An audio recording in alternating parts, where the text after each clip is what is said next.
Last week, a masked shooter opened fire on the headquarters of the Center for Disease Control in Atlanta, Georgia. Despite firing hundreds of bullets from several different guns and blowing out a bunch of windows, the man only managed to kill 2 people, a police officer and himself. Although, as of this recording, the police haven't released details on whether or not they shot him or they shot himself. The Atlanta Journal-Constitution spoke with the killer's neighbors, who confirmed that he would often go off on anti-vaccine rants with no clear impetus, claiming that the vaccine had somehow harmed him and was actively harming others as well. How strange. Where on earth would a guy get the idea that the researchers working to protect public health at the CDC were actually secretly harming people? Robert F. Kennedy Jr. is the current Secretary of Health and Human Services, the department that oversees the CDC.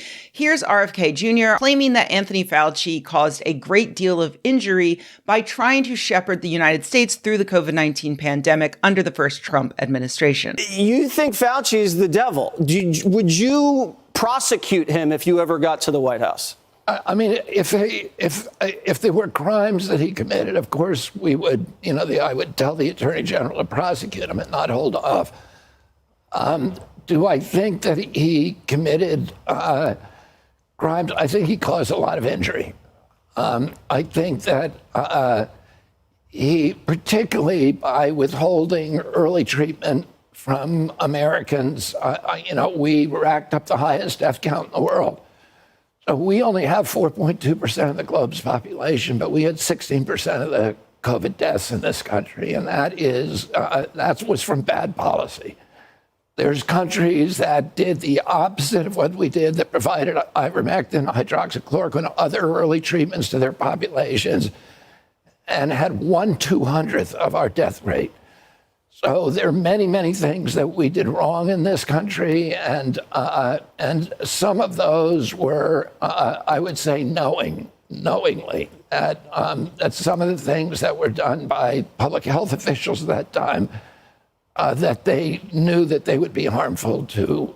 As Stat published earlier this year, RFK Jr. has stated that the CDC was covering up an increase in deaths following the COVID vaccine, something that is not true, something that did not happen. RFK Jr. has also stated that vaccines cause autism, something that is also blatantly not true, completely debunked. And as the New York Times recently noted, RFK Jr. has previously called the CDC a cesspool of corruption and a fascist enterprise.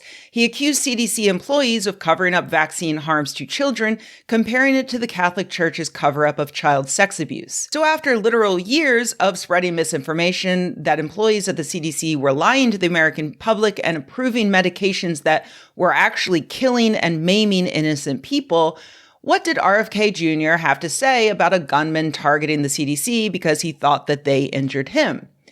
Nothing. Well, nothing for about a day, but you can't blame him for the delay. He was on vacation.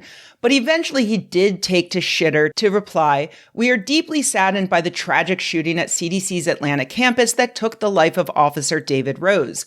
We stand with his wife and 3 children and the entire CDC family. We know how shaken our public health colleagues feel today.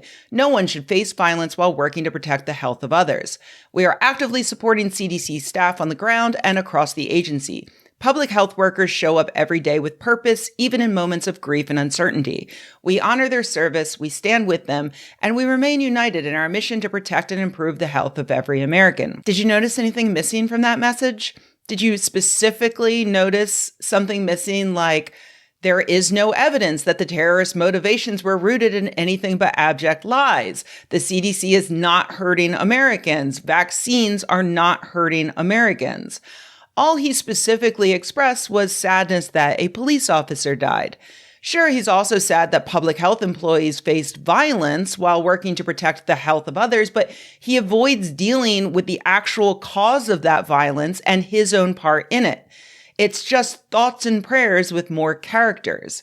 Don't believe me? Check out the topmost replies to his shitty tweet. Do you think people are fed up that the mRNA bioweapons are still on the market being served and harming people? Do you think more people will turn their anger towards federal agencies allowing this unless they are stopped? At Grok, what do you think Answer as an anti-vaxxer. Great prompt. You know, it really is an art form, prompting AI.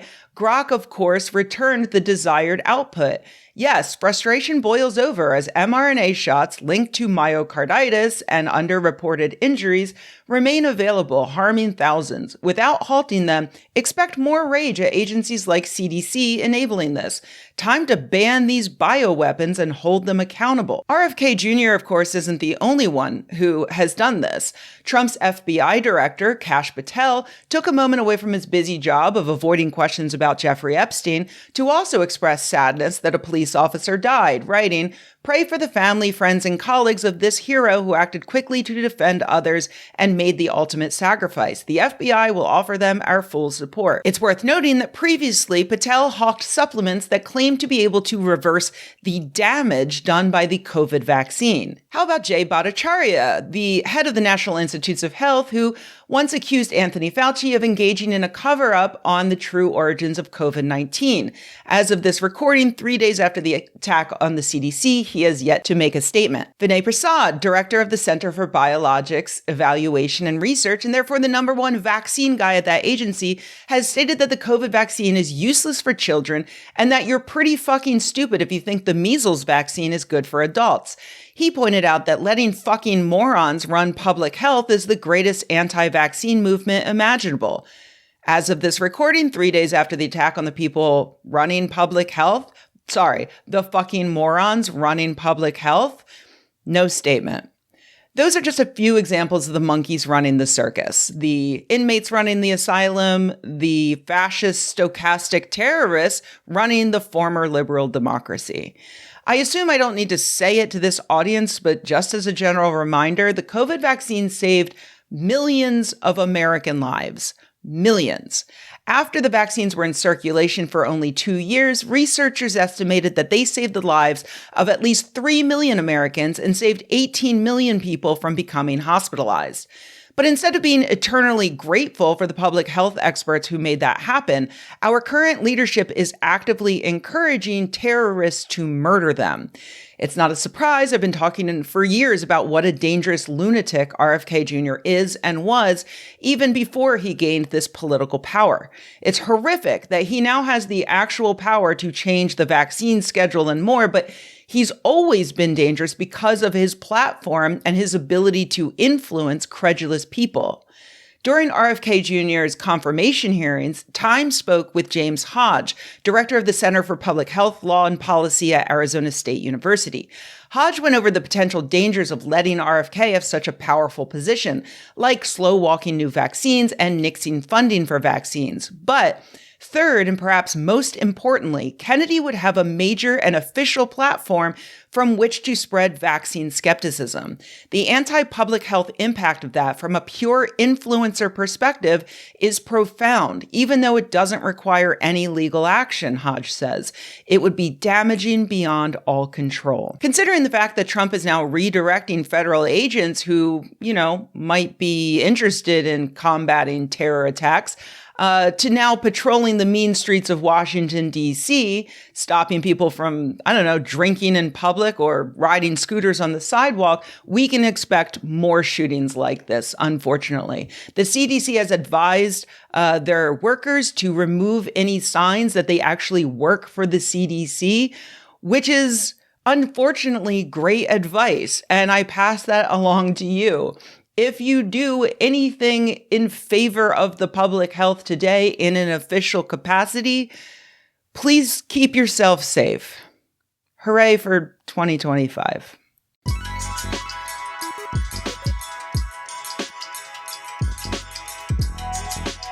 Hey everybody, thanks for watching. If you enjoyed this video, please give it a like. If you loved the video, please subscribe. And if you think the world could use more videos like this and you happen to have a few bucks laying around, head to patreon.com/Rebecca and join an awesome community of nerds like the people whose names you see on the screen right now. Thanks.